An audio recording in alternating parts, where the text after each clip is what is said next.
www.metropoletv.co.ke. We are live on our official website. Thank you very much for joining us this morning. We're also live YouTube at Metropole TV KE across all your social media platforms as well. My name is Elijah Charles Kiage. This is the year that has been for our economy in a 2021.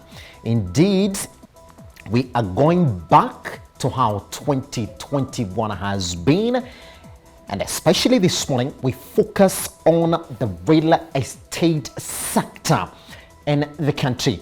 We have a full panel for you this morning that is going to take you throughout the year as we look back and ask ourselves the question, what can we draw from 2021 as we look into 2022? Just before that proper introduction this morning, let me take a minute also to introduce the panel that is joining us this morning. Let me begin with Mr. Wairegi Peter, who is the chairman of Kenya Professional Realtors Association. Mr. Wairegi, good morning, sir. Good morning, Simba. Happy to have you around. Thank you, my pleasure. Fantastic. We are also joined by Effie Otieno, who's a real estate analyst. Effie, good morning. How are you doing? Good morning. Thank you. How are you doing? Fantastic. We can't complain, Effie. All right, we're also joined by Esther Koregi, who's a licensed and practicing real estate agent and a head of agency, Lisa Property. Esther, good morning.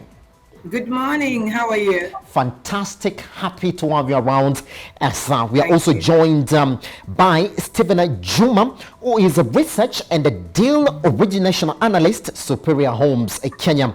Juma, good morning, sir. Good morning. How are you? Happy to have you around. We are glad that you are part of this panel. And I don't know whether Gabriel Mwendwa is finally here. If you are, Gabriel, good morning, sir. Hey, Simba, how are you doing? Fantastic. Thank you very much for joining us this morning. All right, so this is your official introduction then. Now, from the onset of the COVID-19 pandemic that defied almost every economic prediction in March 2020, what we saw is stores, restaurants, and offices emptied out with astonishing swiftness. Now, the stock market tanked, and jobs quickly disappeared. But did the real estate sector weather the storm? How has it performed post the pandemic, if you can call it that, because we do know we are right within the pandemic? And what have been the key indicators to the stability, if any, of this market? Today, we take you on a drive through in the real estate sector. And I've already introduced the panel that is joining us this morning. So just let me pick just introduction remarks this morning. And I will start with you, Peter Wairegi. If you can take 15 seconds just to summarize exactly what you think the performance of this specific sector has been in a 2021, if indeed it's moved from the positive to the neutral outlook that we had at the start of this year. Mr. Wairegi, 15 seconds if you can for your introduction remarks. Thank you, Simba. Good morning, everyone. An interesting year. We are operating in what is called the new normal. Past COVID, you know, from in 2020, the real estate market was hit very hard by the COVID epidemic. Businesses were closed. Travel was restricted. Basically, the business came to a standstill. And what does that mean in the real estate market? There are reports here I've gathered from both Knight Frank, Has Consort, Saiton, Chambers and Partners, and Wayaki and Wangongu, and they rated the market. Commercial was definitely negative, retail neutral, hospitality negative, huge losses in hospitality, land positive. So the land continued to hold its value. Infrastructure and other real estate were neutral. But one of the biggest factors was also constrained finances. Sources of financing and affordable finance was not available. So in reality, 2021 was a very difficult year. And then 2021 was trying to stabilize using this new norm. One of the biggest gain was on the e-commerce. The e-commerce and was one of the gains and of course innovations. So as we talk today about what is happening in the future of real estate, we need to look at innovations and also area of technology. So that is the real two sentence that the market was very hard and the prices have dropped, especially in the commercial area, but it's starting to pick up in the residential area. And finally, we are getting some affordable housing coming in the marketplace, not from the government, from the private sector. So the private sector has been supporting this economy, and we are not getting the 10.5 in GDP that we were getting before, but we are getting close to 8% in GDP. Pretty much. All right, I'll be coming back to you on that so that we can elaborate further on those particular figures you mentioned this morning, because indeed they form the conversation points on exactly how that particular sector has performed. Effie Otieno, real estate analyst, I want your opening remarks on how you think 2021 has fared for this particular sector as well. Thank you, Simba. I would like to echo what Peter has said. Indeed, 2021 was, according to me, it was a neutral year, as opposed to 2020, where we had a negative outlook. We've seen slight improvements. I wouldn't call great improvement, but slight improvement in the real estate sector for the residential, office, retail, land, infrastructure, real estate investment trusts, among others. The sector has continued to perform well in some areas, and that's why I will say in overall 2021 was neutral for the real estate sector. Pretty much. I'll be coming back to you on those particular segments of the sector so we can look at them. Let me cross over to Esther Karegi. Esther, what is your view of the performance of the sector in 2021, generally, if you may? I think I'll agree with my colleagues that 2021 was a much better year compared to the year 2020. Yes. 2020, we practically came to a standstill as an industry. And in 2021, we've learned how to adopt to the new normal, and things are getting much better. We are getting a lot of creativity, both on the developers and even on the agents, and in terms of adapting to the new normal. From what happened in 2020 because of COVID all the way into 2021, we've seen developers becoming more flexible in terms of payment terms, and engaging buyers, looking at the discounts that are in the market, the offerings that are in the market, because now developers have had to remain relevant by adapting to what is happening in the economy. Yes. And to the potential buyers. So we've seen quite a bit of creativity around that. As far as voids are concerned in the retail sector and in the commercial sector, we are also seeing quite a bit of activity there. Rents have reduced significantly in the commercial sector and the retail sector too. Most landlords are becoming more flexible in terms of negotiating rates. And maybe, Simba, we could also say COVID might have been a blessing in disguise because it pushed us to think digital, like Bonawairegi has just said right now about e-commerce. Yes. We've now been forced to consider e-commerce as part of our lives. Right now, selling a property that has no internet connectivity is almost impossible. When you think about estate agency business and property sales, to be precise, you can't sell in the market unless you are adopting to technology right now to sell. People have become more creative. We are getting more walkthroughs into houses.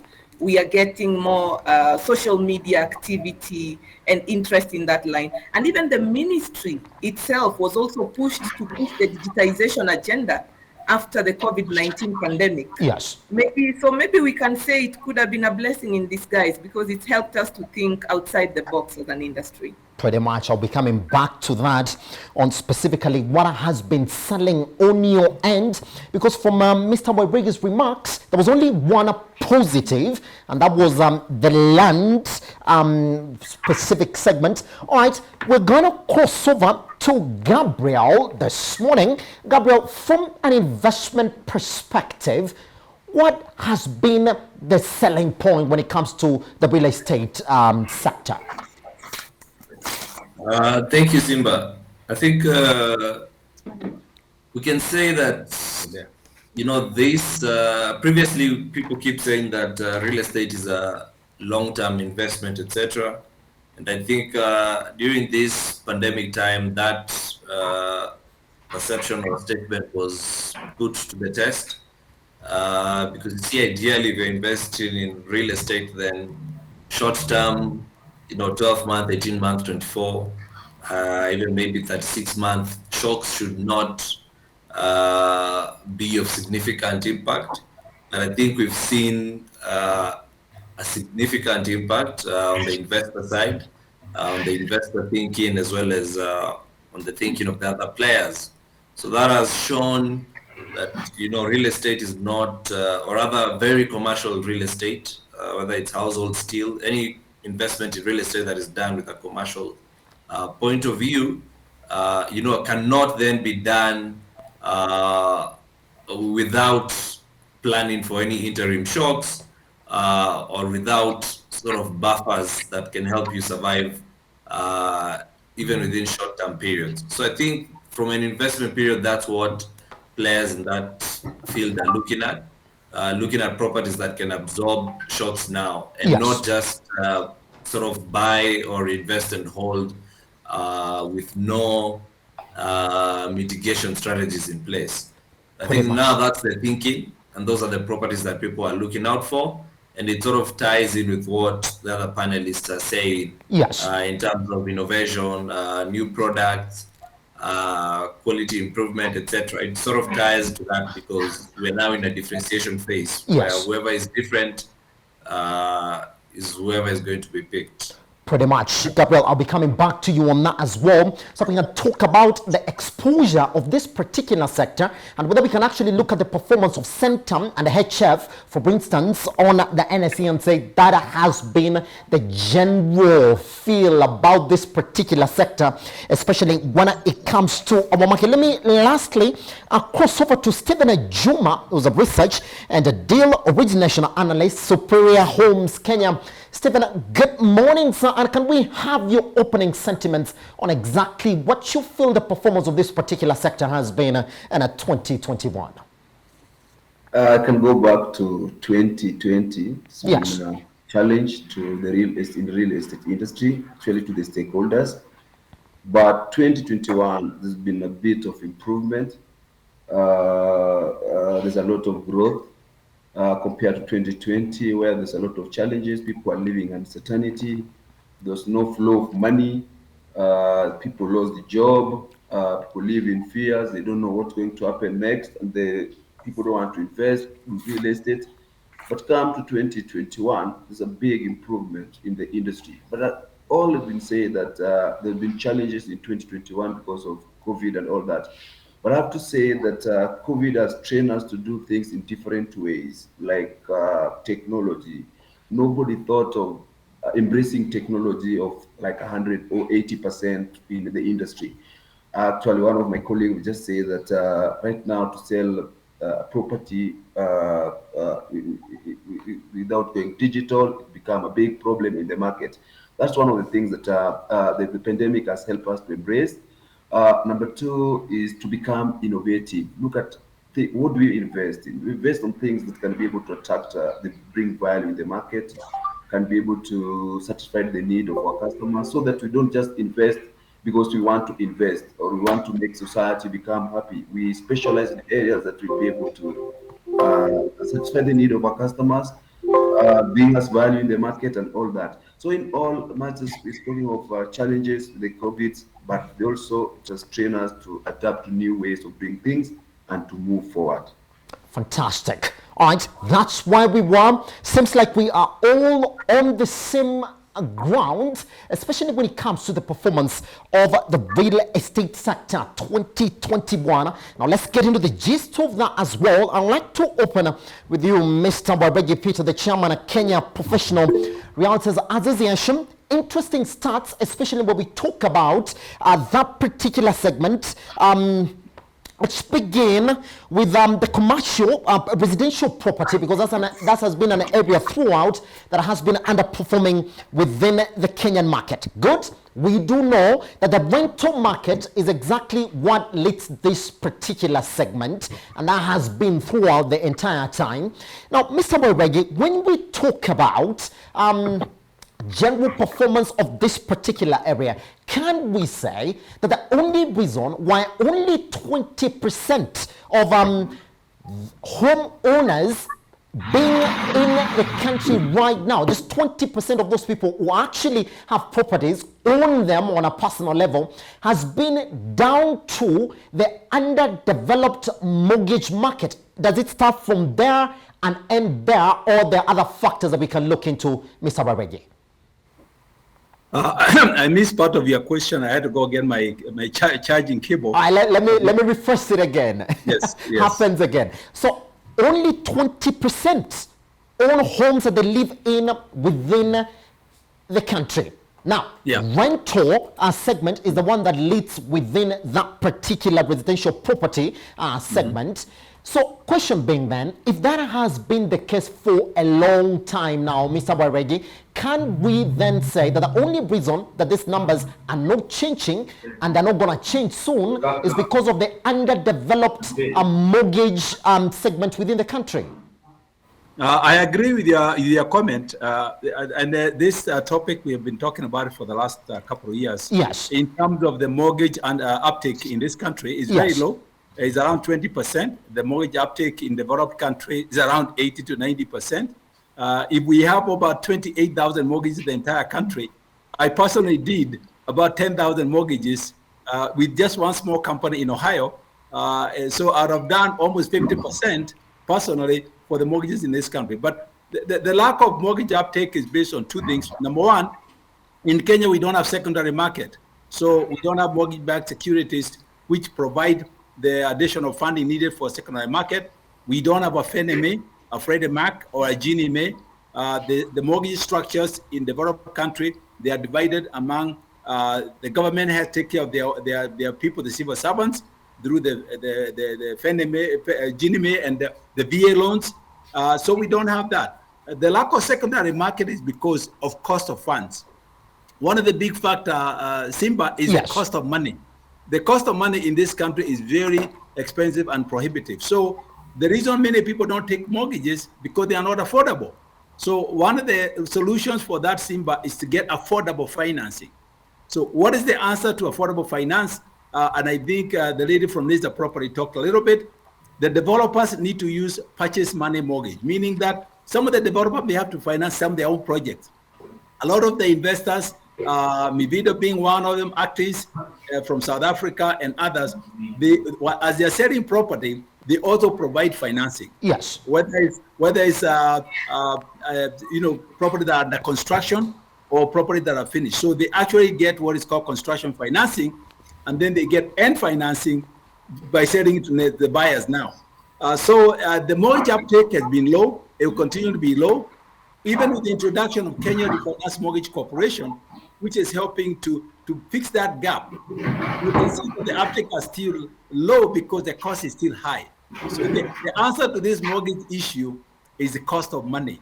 Yes. Now, the only other good thing, Simba, is the CMA, the Capital Market Authority, has come up with some creative product where people now can do financing, whether it's the rate, the construction rate, or what they call the development rate, or the investment rate. So because of that, I think you'll see the uptake now will start picking up, but in different segments of the finance, necessarily in the commercial area, in the development area, and the investment area, you will start to see uptakes. Yes. But mortgage questions still is the elephant in the room in terms of containing the cost of finance. Yes. Pretty much. All right, let me cross over to Effie this morning. Effie, this particular segment, the rental market, is the one that we see continue to lead this residential property sales, because if you look at it, exactly what we're talking about, the gains could be around 6 to 7% when we're talking about the rental returns in this market, which is way higher than what would be even earned from the mortgage market. So Effie, are we saying that Kenya will still get stuck to this particular segment as the one that will continue to outperform the other segments in this property market? Thank you for your question. I'd like to clarify. Yes. We have the reason why the rental market continues to perform better is Yes. because of the affordability aspect of rent. I'd rather I'd rather rent than buy as an average Kenyan. Yes. Reason being, access to finances to purchase units is difficult. So I'd opt to rent a unit. And actually, most Kenyans rent out units or live in rental units as opposed to the ones they have bought. Yes. The affordability aspect of housing is what is causing us to opt for rent. We also, for the mortgage market, as Peter has mentioned, there is still low uptake of mortgages because of a lot of factors, which number one would be accessibility. The other factors would be like the interest rates for mortgages, and also the cut-off point at which an individual can access mortgage. Yes, at points you will get that banks and other financial institutions have mortgages for people, but what do they put behind that mortgage? You'll realize you have to have a collateral, something for you that you can back yourself up with before you get the mortgage. And that's why you see people prefer getting to rent out properties, and that's why it will continue to outperform other segments. Pretty much. All right, let me cross over to Esther as well. Esther, yes, you are a practicing real estate agent now. Could you give us what is really performing, or why this rental segment is outperforming other segments within the market? We saw in 2020, if you're really talking about what withstood the effects of the COVID-19 pandemic, you'll find that indeed the rental segment again came out on top. Are we likely to see a shift? Because I know you're pushing for other segments as well as a practicing real estate agent. Yes, Simba. For sure, the rental market has done better than the sale market, just like Effie and Wairegi have said. Yes. And maybe just to add, without really belaboring much on what they've said, Yes. I could also say that the cost of housing in Kenya is quite high, not purely on one issue being mortgage only, but also just the houses themselves. I would consider them fairly highly priced compared to other jurisdictions. Yes. Because of the cost of land prices. Esther, I'm sorry to jump in. I'm sorry to jump in at this point. But I'd like to clarify, is it possible to talk about a flourishing real estate sector without a properly developed mortgage segment or mortgage market within that particular economy? Because then even when you talk about the overall pricing of the houses or the property within that market, you have to attach that to mortgage. Can you separate them and talk about the cost without mentioning the mortgage segment? I agree, Simba. You can't talk about developed real estate market without talking about mortgage, because financing is key. And the end user financing is quite key as far as real estate investment is concerned. Yes. We have to agree that even where we are still quite high in terms of interest rates. Remember, I have mentioned that the pricing of the houses is very high because of the land prices, especially in the urban and peri-urban areas. Yes. So now you add on to that the issue of mortgages that are not affordable, and you just mess the equation altogether, because very few people can access those mortgages that we are talking about that are available to the market.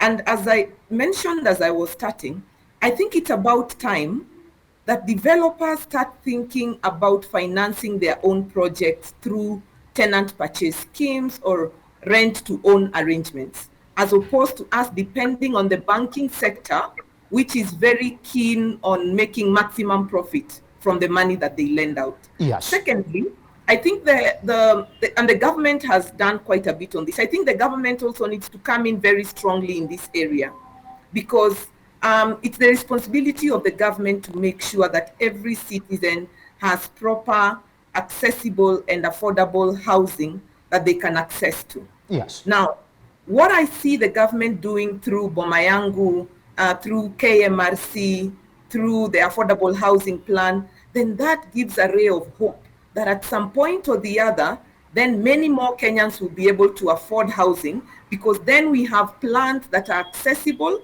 and affordable to more people. As it is, it's still constricting because there's a limit, there's a cap to those who are earning 150,000 and below who can qualify for the affordable housing units. However, if the government was to partner with the private sector significantly, and more so those with patient capital like the pension industry, then we expect to see a lot more activity in this industry and better performance, because then more people will be able to access housing, because financing bits will have been catered for through the financing done by the developers with patient capital but guaranteed returns. Pretty much. All right, Effie, I will be coming back to you just so that we can talk about the credit growth to the real estate sector. That's just to come. Let me cross over to Gabriel this morning.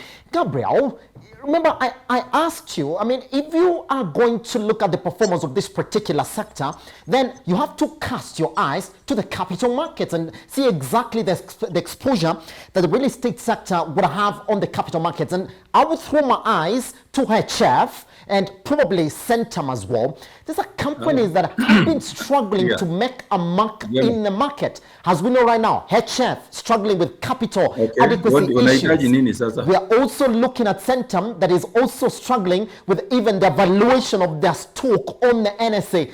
Is that it? Like, if you want to know the performance of the real estate sector, then look at the capital markets, look at the exposure that those companies have, then you'll get the sentiment of that market in 2021.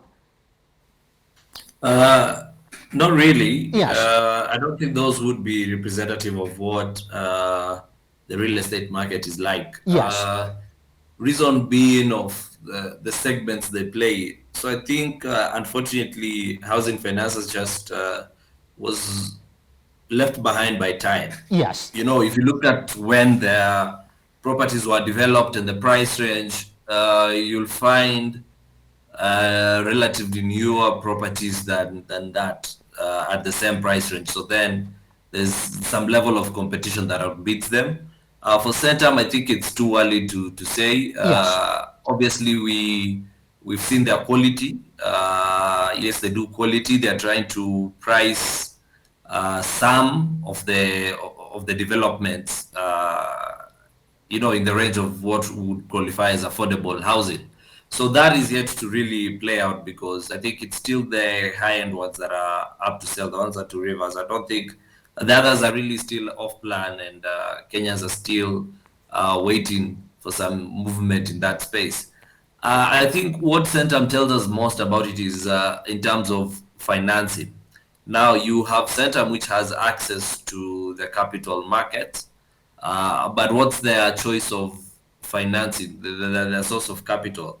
It's still primarily debt and bonds, which we can classify entirely as debt. They have not gone, despite having access, they have opted to not go for an equity raise, which would have allowed them to be more patient in their developments, to be more strategic, and to avoid the pressure that comes with interest, repayment, and repayment plans. So that gives you a signal, as well as the alternatives that are there for other real estate developers. Yes, we might say that the cost of financing needs to go down, but then who actually has this money? So if it's pension funds, the likes of Centum can do bonds, and we've seen the pricing of bonds. We've seen a bank raise a bond. We've seen the breweries of BET raise a bond, and we've seen how much they're paying. So it's not the structures to raise affordable capital, which is required by any vibrant real estate sector, are really not yet there. We can't say it's not that the players are not tapping into them. Like I said, Centum has an entire capital wing housing finance is a banking institution. So they would know what their customers have if there's any super rich one. Even having access to pension assets from one of their main shareholders, Britain.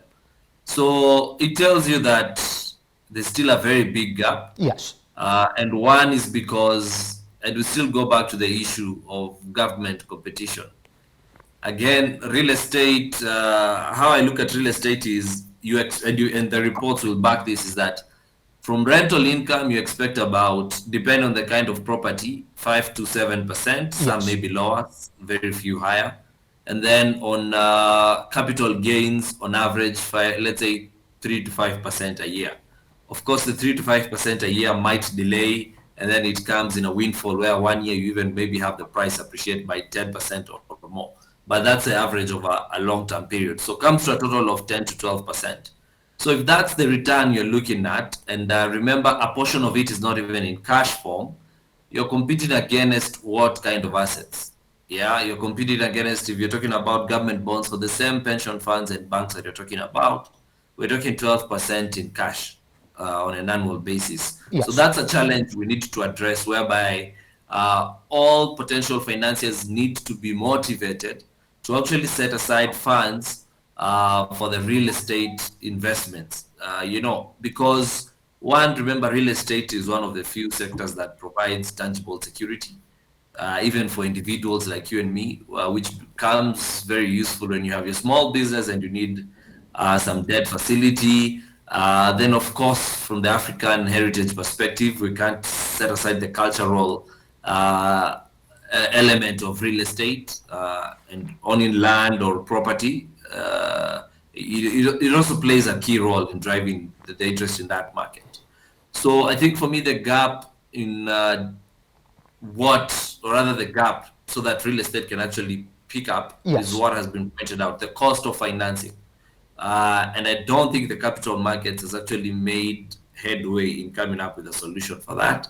Because even as far as the rates go, we've seen tax incentives, but then even understanding and marketing the same among real estate investors. We have very many savvy real estate investors who cannot explain to you how to go about the rates and can't actually access, because rates, we all know very well, are not the best for single properties or even single developments. We are looking at a combination of development so that you de-risk sort of the project.